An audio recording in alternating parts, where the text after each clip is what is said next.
आप सभी दर्शकों का स्वागत है लोकल न्यूज़ 31 में। मैं सुरेश पांडे। हमारे फेस टू फेस कार्यक्रम में आज हमारे साथ मौजूद हैं विद्वान शिक्षक डॉक्टर गोपाल कृष्ण जोशी जी, जो बहुत अच्छे ज्योतिषाचार्य भी हैं और हमारे लोक संस्कृति को और हमारे जो लोक पर्व होते हैं उनके बहुत अच्छे जानकार हैं। हाल ही में उनकी पुस्तक भी लोकार्पित उन्होंने की थी, उसमें बहुत सारी जानकारियाँ भी उन्होंने दी थी।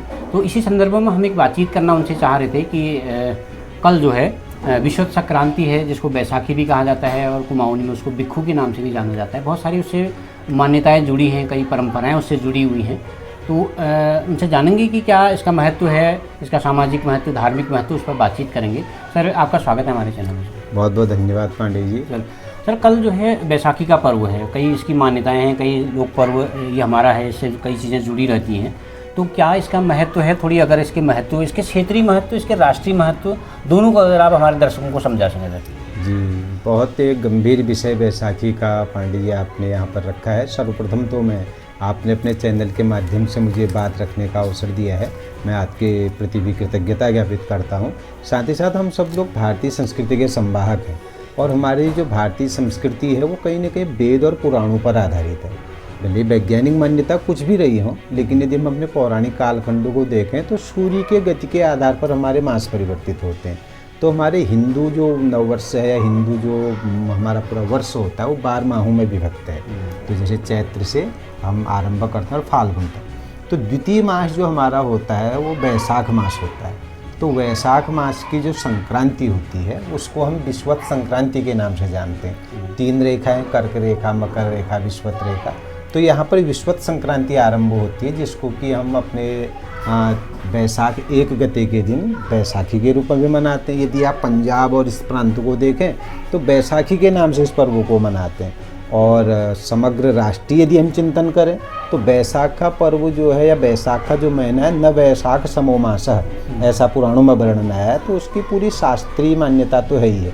और जो आपने क्षेत्रीय बात कही, तो हमारे पूर्वांचल क्षेत्र में संभवतः गढ़वाल से भी कई क्षेत्रों से जुड़ जाते हैं। तो यहाँ पर हम उस विश्वत संक्रांति को बिक्खू संक्रांति और कई जगहों पर तो बिखौती इस नाम से भी हम इनको जानते हैं। और सीधी बात है, सूर्य भगवान का मेष राशि में जब प्रवेश होता है तो तब विश्वत संक्रांति आरंभ होती है। और विश्वत संक्रांति को राष्ट्रीय स्तर पर भी और विशेषकर हमारे पूर्वांचल क्षेत्र में लोग बड़ी धार्मिक भावना से और एक पर्व के रूप में उसको समायोजित करते हैं। सर, जब हम ये बिखौती कहते हैं या फिर बिक्खू का त्यौहार कहते हैं तो कई जगह इसके हम देखते हैं कि इसका सामाजिक महत्व भी शायद इसका रहा होगा। तो बिखौती के मेले लगते हैं, तो क्या ये उससे जुड़ा हुआ प्रसंग है या उसी से जुड़ी हुई मान्यताएं हैं क्या ये विश्व संक्रांति से? जी सर, विश्वत संक्रांति तो अपने आप में एक वैज्ञानिक पर्व है। ये भूगोल पर भी आधारित प्रश्न, जब अक्षांश और देशांतर की आप बातें करते हैं तो उस पर भी इन रेखाओं का बड़ा महत्व रहता है। लेकिन जहाँ पर क्षेत्रीय बात है, कभी भी कोई भी जो हमारी शास्त्रीय मान्यता होती है जब वो बहुत कठिन हो जाती है ना पांडे जी, वो भी लोक से जुड़ती है। और हमारी जो परंपराएं हैं, इसलिए लोक संरक्षण के लिए परंपराएं आगे को बढ़ती हैं। तो जब विश्वत संक्रांति का पर्व हम पूरे राष्ट्रीय स्तर पर मना रहे थे, संभवतः हमारे जो क्षेत्रीय विद्वान लोग हैं, समाज सुधारक हैं, उनके मन में विचार है कि भाई समाज को कैसे जोड़ा जाए। तब तक हम दूर रहते थे, इतनी आवागमन की सुविधाएं नहीं थी, तो संचार की सुविधाएं नहीं होती। जी, संचार की सुविधाएं नहीं थी। तो इस तरीके से लोगों ने मिलने के लिए, मेलों का, उसका नाम ही मेला है, मिलन। तो इसलिए जहाँ तक आप उसकी बात कर रहे हैं तो हमारा तो बागेश्वर क्षेत्र है, तो बागनाथ जी में भी बिखौती का मेला लगता है सामान्य रूप से, यहाँ तो धार्मिक रूप से। लेकिन आप यदि देखते हैं शारदे बिखौती, ग्रामीण क्षेत्र में, हाँ, और द्वाराहाट की बिखौती का मेला बड़ा महत्व है। आप थल में देखेंगे और अस्कोट में और कई जगह हमारे कुर्मांचल क्षेत्र में जो है लोहार खेत में भी बताते हैं कि मैंने जब कुर्माऊं का इतिहास पढ़ा तो ये बिखौती का मेला कई जगहों पर आयोजित होता है। और शारदे बिखौती तो अपने आप में हमारे कुमाऊं का एक प्रसिद्ध मेला ही है, बल्कि इस बार द्वाराहाट में बड़ी अच्छी तैयारियाँ बिखौती की चली हुई हैं।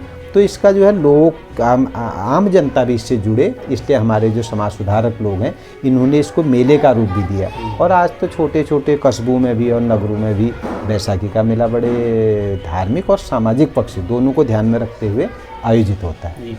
जी, जब हम देखते हैं कि इसी कुछ दिन पहले एक नव संवत्सर का शुरुआत हुई थी, वर्ष प्रतिपदा स्टार्ट होती है, उसका भी बड़ा महत्व है।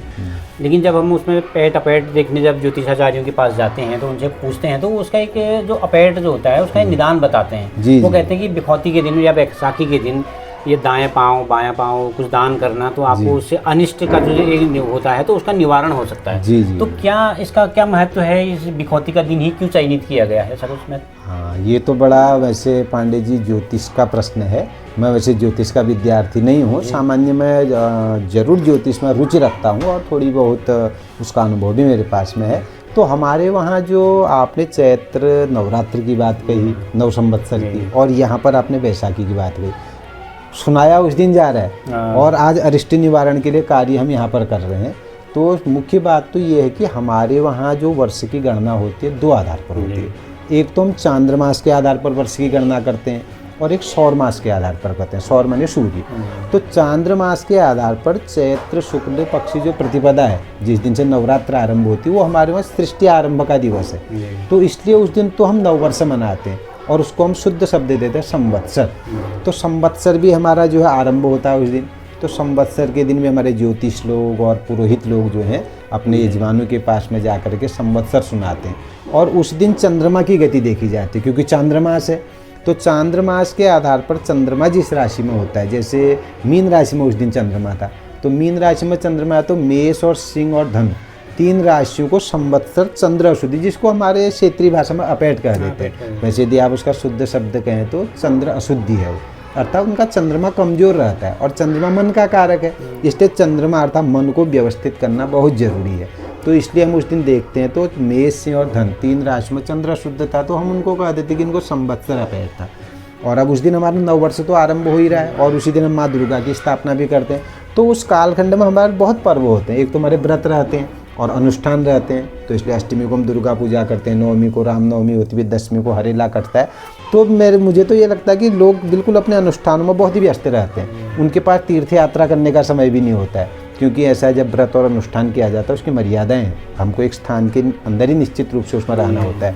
तो अब क्या है कि बैसाख का जो महीना है ज्योतिषीय आधार पर वैसे वर्षारंभ बैसाख से माना जाता है, जिसको हम सौर मास कहते हैं। जब मेष संक्रांति, मेष प्रथम राशि है, मेष राशि में जब भगवान सूर्य का प्रवेश होता है तो उस दिन से भी हम सौर मास की गणना करते हैं। तो इस दिन क्या है कि हमारा शुद्ध रूप से सौर मास आरंभ होता है। तो इस दिन भी ज्योतिषाचार्य लोग उस गणना को देखते हैं कि विश्वत संक्रांति के दिन अर्थात बैसाख 1 गते को चंद्रमा कहाँ पर है, तो उसके आधार पर वो देखते हैं। जैसे इस बार तुला का चंद्रमा है, तो इसलिए जो है कर्क, वृश्चिक और मीन 3 राशियों को चंद्र अशुद्ध बताया गया है। तो इसलिए बैसाख का हमारा सौर मास आरंभ है और सूर्य प्रकाश का द्योतक है। और चैत्र मास को कहीं ना कहीं हमें काला महीना भी कहते हैं। तो ये हमारा सूर्य का प्रथम राशि भी है मेष, और जो है सौर मास भी आरंभ हो रहा है। सूर्य प्रकाश को देने वाला देवता भी है, इसलिए हमारा जीवन भी प्रकाशमय हो, मंगलमय हो। और हम अपने चैत्र के अनुष्ठानों को पूरा करके ऐसे अवसर पर देवालयों में जाते हैं, शिवालयों में जाते हैं और पुरोहितों के पास में जाते हैं, विशेषकर नदियों के पास में। वहाँ पर जा कर के नदी की सफाई करते हुए और स्वयं स्नान करते हुए हम उसमें दान पुण्य इस प्रकार का कार्य किया जाता है। तो इसलिए हम बैसाख को विशेष मानते हैं कि बैसाख अपने आप में विष्णु भगवान इसके आराध्य देवता हैं, विशिष्ट मास है, सौर मास है। तो इसको माना जा सकता है, जो सर कहते हैं वो किसी को बाएं पाँव गया है तो बाएं पाँव का आप दान करें या तिल दान करें, जो भी कुछ दान का महत्व क्या रहता होगा इसमें अनिष्ट निवारण के लिए? जी जी सर, इसमें मुख्य रूप से ये है कि हमारे जो शरीर की स्थिति है और जो ज्योतिषी गणना के आधार पर हमारे दशाएं भी निश्चित की जाती हैं। तो इसमें जो दोषों का भी विवरण उसमें किया गया। किसी की हृदय संक्रांति होती है, किसी की मुख संक्रांति होती है, किसी को वामपाद जनित दोष होता है, सिर संक्रांति होती है, किसी को दक्षिण पाद जनित दोष होता है। तो ज्योतिषियों ने उनका अध्ययन किया होगा, जो हमारे पुराने ज्योतिष लोग रहे, ज्योतिषाचार्य रहे, तो उन्होंने इसमें सबसे ज़्यादा अरिष्टकारक वामपाद जनित दोष को माना है, जिसको हमारे कुमाऊनी भाषा में बोंपे कह देते हैं। तो बल्कि इस बार जो है वामपाद जनित दोष विशाखा, अनुराधा और ज्येष्ठा 3 नक्षत्र के जो जातक हैं इनको वामपाद जनित दोष है। अर्थात बाएं पैर, बायां हमारा हृदय से भी जुड़ा हुआ है ना वाम भाग, तो इसलिए हृदय को सुरक्षित रखना बहुत आवश्यक है। इसकी बड़ी वैज्ञानिक चिंतन इसके पीछे हो सकता है सर, हमारा उतना अध्ययन नहीं है। तो शायद वामपाद जनित जो हमारा बायां हिस्सा है और इसको जो है बाएं से हृदय से जुड़ा है, तो जीवन से जुड़ा हुआ है, जीवन से जुड़ा हुआ है। तो इसलिए उन्होंने कहा कि इस स्थिति पर हम अपने मन को केंद्रित करें। इसलिए बाएं पैर का जैसे कोई तो ऐसा भी करते हैं कि चांदी का बायां पैर बना लेते हैं और उसकी पूजा करा करके अपने पुरोहित जी से उसका दान कर लेते हैं। तो जैसे चांदी का पैर है, दही है, चावल है, या श्वेत वस्त्र हैं। श्वेत, ये सारी जो सफ़ेद चीज़ें हैं शांति कारक होती हैं, तो इसलिए हृदय को शांत रखना बहुत आवश्यक है। संभवतः इन्हीं वैज्ञानिक भावनाओं के कारण, हम तो एक धार्मिक भावना से बोल रहे हैं या एक जो मान्यता और परंपरा को हम देख रहे हैं, लेकिन यदि इसका वैज्ञानिक चिंतन करें तो बायां भाग हमारा हृदय से जुड़ा हुआ है और बाएं शरीर को हमारे उसमें सभ्य शरीर कहा गया सर, और इसलिए सभ्य की पवित्रता होना बहुत आवश्यक है। क्योंकि जब भी हम जो भी शुभ कार्य करते हैं, आपने भी ध्यान दिया होगा, जनेऊ सभ्य और अपसभ्य दो प्रकार से की जाती है। तो इसलिए वाम पाद जो हमारा है कि हमारा वाम पाद अर्थात हृदय वाला क्षेत्र ये सभ्य रहे, पवित्र रहे, इस भावना से श्वेत वस्त्र, श्वेत वस्तुओं का दान, दही, दूध, चावल, श्वेत वस्त्र, इनके दान का विशेष महत्व बताया गया। और इसके दान सर वैसे भी सीधी बात है कि संसार में सबसे बड़ा कर्म दान ही है, चाहे समय का दान हो, चाहे विद्या का दान हो, या ज्ञान का दान हो, या वस्तुओं का दान हो। तो इसलिए कम से कम एक दूसरे की आजीविका भी इससे जुड़ी रहती है। तो हम एक दूसरे के साथ संप्रेषण करें और हमारी संवेदनात्मक भावनाएं भी बनी रहें, संभवतः इसलिए दान का विशेष महत्व ऋषियों ने बताया होगा। ये बहुत अच्छी जानकारी। सर एक लास्ट सवाल आपसे मैं पूछ रहा था कि जब हम नव संवत्सर प्रतिपदा को जब जो चीज़ें सुनते हैं, नव संवत्सर सुनते हैं, तो उसमें आपने भी बताया, आपकी बातों से भी निकल के आता है कि ये एक दूसरे से विश्वत संक्रांति और नववर्ष प्रतिपदा क्या एक दूसरे से जुड़े हुए त्यौहार हैं, जुड़े हुए उत्सव हैं, ये क्या है, इनका थोड़ा सा अंतर अगर स्पष्ट जी सर, इसका पांडे जी मुख्य अंतर यही है कि ब्रह्मा ने सृष्टि का आरंभ चैत्र शुक्ल प्रतिपदा में किया। चैत्री मास जगत ब्रह्मा ससर्ज प्रथमे हनि, तो इसलिए उसको सृष्टि युग का आरंभ हम मानते हैं। और हमारे वहाँ जो 12 महीने उसमें चैत्र का महीना प्रथम मास है, तो उसमें मीनार का रहता है, तो उसमें तो हम चैत्र मास में जो है उसको नवरात्र के रूप में मनाते हैं और संवत्सर प्रतिपदा के रूप में। और एक और भी विशेष बात है कि उसी कालखंड में भगवान श्री राम का अवतार भी हुआ। तो ये तमाम कारण जुड़े हुए हैं जो कि हमारे प्रसन्नता के द्योतक है। तो चैत्र मास को लोग काला महीना कह देते, तो उसको भी महत्ता बनी रहे।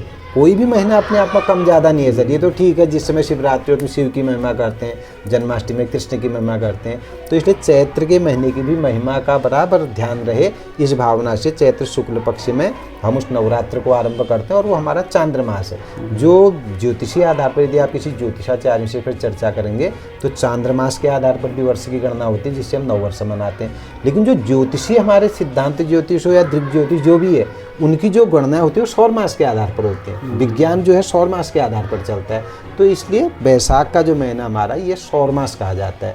सीधी सी बात यदि हम सरलता से कहें तो चंद्रमा के आधार पर चांद्रमास चलता है, उससे नववर्ष निर्धारित होता है। और ज्योतिषी और विज्ञान गणित हमारा जो है सौर मास के आधार पर चलता है, जो बैसाख एक गते से आरंभ होता है। तो इस प्रकार ये जो बैसाखी का पर्व है, बैसाखी के अपने आप में पवित्र मास तो है ही है, और साथ ही साथ बैसाखी कहिए, बिखौती कहिए या बिखु संक्रांति कहिए, ये हम सबके अंदर जो एक मिलन, सद्भाव और प्रेम की भावनाओं को उत्पन्न करने वाला ये पर्व है।